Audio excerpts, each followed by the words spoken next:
నమస్తే, నేను ఇందు. అమరావతి 2.0 పునర్నిర్మాణ పనులకు మోదీ గారి చేతుల మీద ఘనంగా జరిగాయి. అయితే ఈ అమరావతి సభకు చిరంజీవి గారు డుమ్మా కొట్టినట్టు తెలుస్తుంది. మరి దీని గురించి మాట్లాడడానికి మనతో పాటు సీనియర్ అనలిస్ట్ జగదేవ్ గారు ఇప్పుడు మనతో ఉన్నారు. నమస్తే సార్. నమస్తే సార్. మరి చూడొచ్చు, అమరావతి 2.0 పునర్నిర్మాణ పనులు మోదీ గారి చేతుల మీదుగా అయితే ఘనంగా ప్రారంభమయ్యాయి. సో మరి ఇదే క్రమంలో చిరంజీవి గారు ఈ అమరావతి సభకైతే డుమ్మా కొట్టినట్టు తెలుస్తుంది. సో ఏంటి సార్ దీని వెనకాల రీజన్ ఏంటంటారు? జనరల్గా చాలా రీజన్స్ ఉంటాయమ్మా. ఆయన సినిమా షూటింగ్లు ఉండొచ్చు, అంతకు ముందు రోజే వేవ్స్ కార్యక్రమానికి అటెండ్ అయ్యి వచ్చాడు. తర్వాత అంతకు ఇంకా ఒక 1 month బ్యాక్ ఎప్పుడో, జస్ట్ 15 days బ్యాక్ ఎప్పుడో ఫ్యామిలీతో బయటకు వెళ్ళి వచ్చాడు.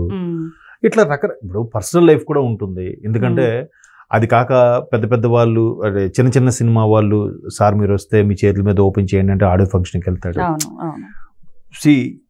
ఆయన పర్ఫెక్ట్గా బాడీ మెయింటైన్ చేస్తున్నాడు, సినిమాలు కూడా చేస్తున్నాడు. ఇప్పటికి అదే ఉత్సాహం బాగుంది. బట్ ఏజ్ ఆల్రెడీ 70 దగ్గర పడుతుంది. బట్ బట్ ఆయన హెల్త్ కూడా చూసుకోవాలి కదా. అలా సందర్భంలో రాకపోయి ఉండొచ్చు. కానీ దీనికి ఎలా వినిపిస్తుందంటే సోషల్ మీడియా వేదికగా రకరకాల కారణాలు వినిపిస్తున్నాయి. ఎందుకంటే గతంలో 2019లో ఎప్పుడో సంథింగ్ జరిగినప్పుడు ఏదైతే జగన్మోహన్ రెడ్డి గారి ప్రభుత్వం అప్పట్లో డీసెంట్రలైజేషన్ అని 3 రాజధానులు పెట్టాడు కదా. Administrative capital Vijayawada, legislative capital Visakhapatnam, తర్వాత జ్యుడిషియరీ క్యాపిటల్ కర్నూలు అని చేశాడు. ఈ అనౌన్స్మెంటే ఏం జరిగిన దాఖలాలు లేవు. ఎందుకంటే నిజంగా అలా అనుకుంటే ఆయన ఇమీడియట్ గా తాడేపల్లిలో ఖాళీ చేసి వైజాగ్లో ఇల్లు తీసుకోవాలి. వైజాగ్లో అద్దీంట్లోనే ఉండాలి ఇల్లు కట్టకపోతే. ఒకవేళ ఆ స్థాయి వ్యక్తికి తలుచుకోవాలి కానీ 3 నెలలు ఇల్లు కట్టేస్తాడు ఆయన. కానీ కట్టకుండా ఆయన తాడేపల్లి ప్యాలెస్ లో ఉన్నాడంటే అర్థం ఏంటి? ఊరికే ప్రజల దృష్టిని మళ్లించడానికి తీసుకున్న నిర్ణయమే తప్ప ఆయనకి మూవ్ క్యాపిటల్ చేసే ఉద్దేశం లేదు. ఇంకొకటి దానికి సంబంధించి డెవలప్మెంట్ చేసింది కూడా ఎలాంటిది ఏమి లేదు. ఉన్నది చెడగొట్టే తప్ప ఏం చేయలేదు. అందరికి తెలిసిన విషయం. మళ్ళీ అది పాత చింతకాయ తవ్వుకోవడం వేస్ట్ అది. బట్ అలాంటి సందర్భాల్లో ఒకవేళ డీసెంట్రలైజేషన్ అయితే బాగుండేదని ఆలోచన అందరికీ ఉంది. ఒక సందర్భంలో చిరంజీవి గారు మాట్లాడారు, ఏదో డయాస్ మీద ఎక్కడో ఇంటర్వ్యూలో ఎక్కడో మాట్లాడారు. సో ఈ చిరంజీవి గారు జగన్మోహన్ రెడ్డి గారికి ఫేవరు అన్నట్టు కూడా మాట్లాడారు. మరి అదే జగన్మోహన్ రెడ్డి గారికి చిరంజీవి గారి ఫేవరు అయితే అక్కడ ఎక్కడో మెయిన్ రోడ్ మీద కారులు ఆపించి 1/2 కిలోమీటర్ నడిపించి తీసుకెళ్లి జగన్మోహన్ రెడ్డి గారు కల్పించారుగా. సినిమా టికెట్ 10 రూపాయలు 20 రూపాయలు పెట్టినప్పుడు.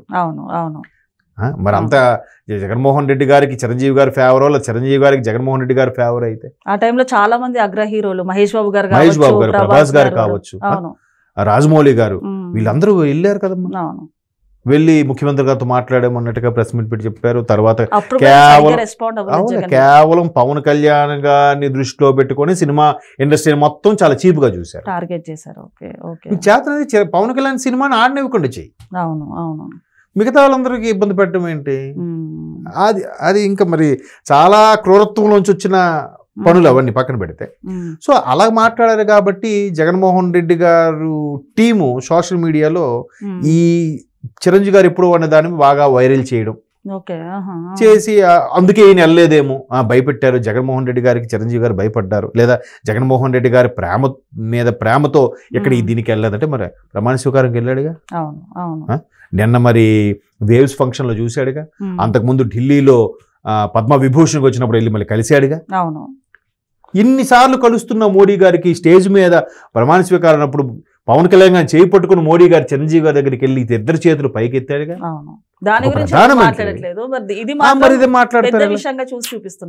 అక్కడ టాపిక్ కావాలి. చిరంజీవి గారిని బదనాం చేస్తే పరోక్షంగా పవన్ కళ్యాణ్ కూడా లాగచ్చు, వాళ్ళ తమ్ముడు కాబట్టి. And moreover Pawan Kalyan garu, deputy CM Pawan Kalyan గారు తన గురించి అన్నా పట్టించుకోడు కానీ అన్న గురించి అంటే ఊరుకోడు. ఆయన ఖచ్చితంగా రియాక్ట్ అవుతాడు. మళ్ళీ ఏదో పదం స్లిప్ అవుతాడా, మళ్ళీ ఏదంతా మళ్ళీ పట్టుకొని లాగుదాం. అంతే, మరి దానికి వేరే ఇదేమీ లేదు. ఇప్పుడు జనరల్ గా చాలా మంది అభిప్రాయం ఏంటంటే తెలంగాణ ఆంధ్ర విడిపోవడానికి కూడా డీసెంట్రలైజేషన్ చేస్తుంటే బాగుండేదేమో. చంద్రబాబు నాయుడు గారు కూడా ఈ నిర్ణయం అప్పట్లో తీసుకోలేదు. అంతా కూడా హైదరాబాద్లోనే పెట్టుబడులు పెట్టారు. ఒకదానికి ఇబ్బంది అవడం వల్ల రాష్ట్రం విడిపోయిన తర్వాత ఆంధ్రప్రదేశ్ ఒక అనాథ రాష్ట్రంగా ఏర్పడింది. ఒక క్యాపిటల్ అనేది లేదనేది కదా ఇప్పుడు కాన్సెప్ట్. సో అప్పుడే హైదరాబాదు ఐటీ హబ్గా విశాఖపట్నం పారిశ్రామిక రంగము క్యాపిటల్ గా ఒక హైదరాబాదు లేదా ఇంకేదో విధంగా కర్నూలు, అలాగా 3 ప్రాంతాల్లో 3 పెద్ద పెద్ద సిటీలు కానీ తయారయ్యి ఉంటే ఇట్లా ఆంధ్ర తెలంగాణ విడిపోయేది కాదేమో అని కూడా కొంతమంది విశ్లేషకుల అభిప్రాయం. సో ఆ సందర్భంలో ఆయన మాట్లాడిన దానికి ఇప్పుడు దాన్ని ఆపాదిస్తూ ట్రోల్స్ చేస్తూ చిరంజీవి గారిని ఇట్లా చేశారు. ఇప్పుడు జూనియర్ ఎన్టీఆర్ గారి వ్యవహారం తీసుకోండి, నందమూరి గారి ఫ్యామిలీకి జూనియర్ ఎన్టీఆర్ గారికి పడట్లేదని రకరకాల సోషల్ మీడియాలో వైరల్ అవుతున్నాయి. అవి కుటుంబ వ్యవహారాలు, దానికి ఈ సినిమాలకి దీనికి సంబంధం ఏంటి? సరే ఉన్నాయి, మనకు అనవసరం. సో జగన్మోహన్ రెడ్డి గారిని భయపడే జూనియర్ ఎన్టీఆర్ ఎక్కడా ట్వీట్ చేయలేదు, ఎక్కడా మాట్లాడలేదు అని కూడా కొన్ని వార్తలు వచ్చాయి. ఆయన ఏంటి, నేను ఎవరి గురించి మాట్లాడినా ఒక వర్గం వాళ్ళకే పరిమితం అయిపోతాను, నా సినిమా అన్ని వర్గాల వాళ్ళు చూడాలనో లేదంటే నా మీద ఇంత ఖర్చు పెడుతున్నారు కాబట్టి ప్రొడ్యూసర్ నష్టం రాకూడదనో ఆయన కాముగా ఊరుకున్నాడు. ఆయన మీద ప్రెజర్ ఉంటది కదా, కోట్లు పెడుతున్నారమ్మా. దేవర 500 కోట్ల సినిమా అది అప్పటికి. మరి ఇట్లా స్టేట్మెంట్ ఇస్తే ఒక వర్గమే చూస్తే ప్రొడ్యూసర్కి నష్టం వస్తే ఎవడు సమాధానం చెప్పుకోవాలి? రేపొద్దు ఈయనకి ఎవడు సినిమాలు బుక్ చేస్తాడు? సార్ మీరు ఇప్పుడు పవన్ కళ్యాణ్ లాంటి వాళ్ళు అంటే నాకు ఇంకా లేదు, ప్రజా జీవితం కావాలని నిలిపాడు. బట్ ఆయన ఇప్పటికి అకౌంటబిలిటీ ఉంది ఆయనకి, చెప్పాల్సిన హరిహర వీరమల్లుకి కానీ ఓజీకి కానీ సార్ మీరు కంప్లీట్ చేయాలని ప్రెజర్ ఉంది ఇప్పుడు ఆయన మీద. మీరు ప్రజా జీవితంలోకి వెళ్ళిపోయారు, ఈ సినిమాలు మా ప్రొడ్యూసర్లు మా ఇంట్రెస్ట్లు మా పరిస్థితి ఏంటి అని ప్రశ్నించే వాళ్ళు ఉన్నారు. ఆయన ఎలాగైనా అడ్జస్ట్ చేసుకొని చేయాలని కూడా చెప్తున్నాడు అంట టీంకి. మొన్న కూడా నాకు చేయాలనుందబ్బా కుదరట్లేదు అని చెప్పారు కూడా. పొలిటికల్ హ్యాండిల్ చేస్తూ మళ్ళీ ఇక్కడ షూటింగ్ లో కూడా పాల్గొంటారని ఒక దాంట్లో చెప్పుకొచ్చారు కూడా. అయినప్పటికీ రెడీగా ఉంటారు. వీడు సినిమాలు చేసుకుంటాడు రా, వీడివే ఉప ముఖ్యమంత్రి రా, వీడు కనీసం రెస్పాన్సిబిలిటీ లేదని మళ్ళీ అంటారు వీళ్ళే. ఈ పక్క సినిమాలు చేయకపోతే ప్రొడ్యూసర్స్ కి అన్యాయం చేసాడు పవన్ కళ్యాణ్ అంటారు వీళ్ళే. ఎట్లా ఉండాలండి? అంటే 2 రకాలుగా పాయింట్ అవుట్ చేస్తున్నారు. ఇప్పుడు ఒక వ్యక్తి ఉన్నాడు, అదే సెలబ్రిటీ ఉన్నాడు, వాడు అలా ఎలా ఉండాలో ఎలా ఉండకూడదు కూడా వీడియో డిసైడ్ చేస్తాడు. నాకు అర్థం కాదు, అడగడు. పర్సనల్ లైఫ్ ఉండదా? తప్పేంటి? ఇప్పుడు మొన్న పాస్టర్ ప్రవీణ్ గారు అమ్మ చనిపోయారు, పోనీ అది యాక్సిడెంట్ అని తర్వాత ప్రూవ్ అయింది. దాన్ని అనవసరంగా రాద్ధాంతం చేయడం వల్ల ఆయన పర్సనల్ లైఫ్ కూడా బయటకు తీసుకురావాల్సి వచ్చింది కదా. ఇప్పుడు ఆయన ఏదో రిలాక్సేషన్ మూడ్లోనో లేదంటే ఇంకైనా గతంలో పాస్ట్ అవ్వక ముందో ఏమైనా తాగిన అలవాటు ఉందేమో, తాగాడేమో. దాన్ని పాస్టర్ అనవసరంగా లాగడం వల్ల పర్సనల్ లైఫ్ కూడా బయటకు వచ్చి ఆయన అనవసరంగా బదనం అయ్యాడుగా. ప్రశాంతంగా పోయి ఆయన మంచి వ్యక్తిగా అనుకునే వాళ్ళగా అక్కడ కదా వదిలేసి ఉంటే బాగుంది కదా. చనిపోయిన వాళ్ళని కూడా వదలట్లేదు. అది చాలా తప్పది. ఏదో ఆయనకి ఆయన కుటుంబ సభ్యులకి న్యాయం చేసేస్తామన్న తాపత్రయంలో ఆయన కొద్దిగా మరి కాస్త కప్పల కథలాగా వెనక్కి లాగుతున్నారు. ఒక కప్ప వెనక్కి లాగేసినట్టు లాగేస్తున్నారు. ప్రతి ఒక్కరికి ఒక పర్సనల్ లైఫ్ ఉంటుందమ్మా, ఎందుకు ఉండకూడదు?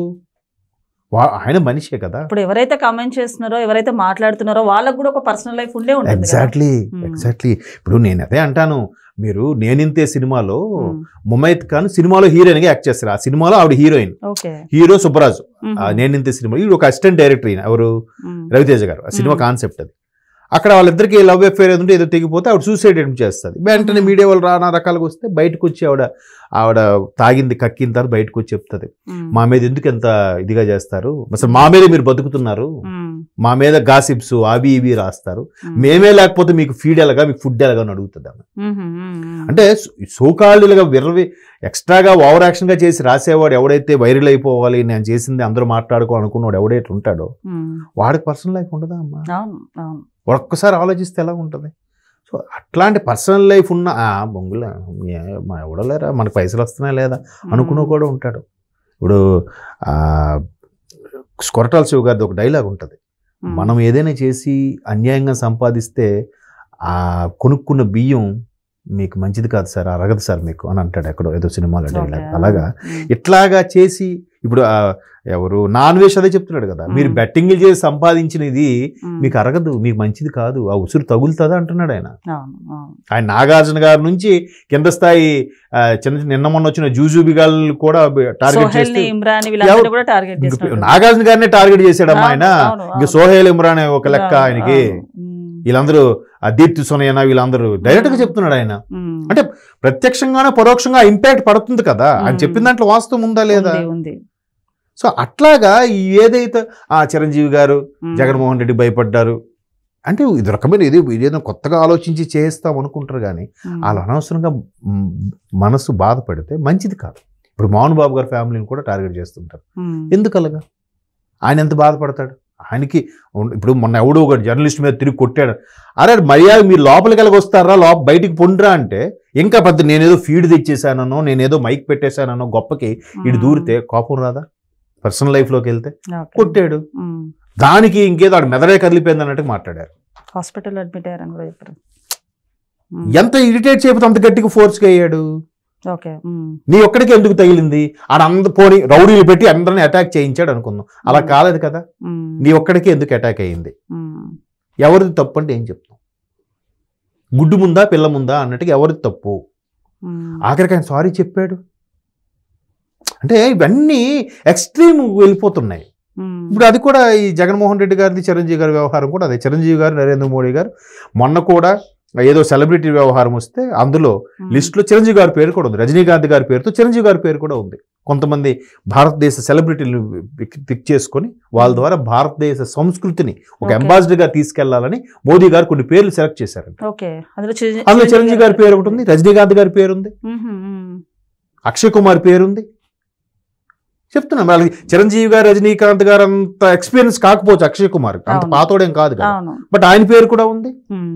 ఒక్కొక్క విభిన్న రంగాల నుంచి ఒక్కొక్కరిని చూస్ చేసుకుంటున్నారు. అసలు వీళ్ళకి ఏదంటే ఏదో ఒక టాపిక్ కావాలి, ఏదో ఒక క్రియేట్ చేయాలి. అదే ఇది అయి ఉంటుంది తప్ప అదేమీ లేదు.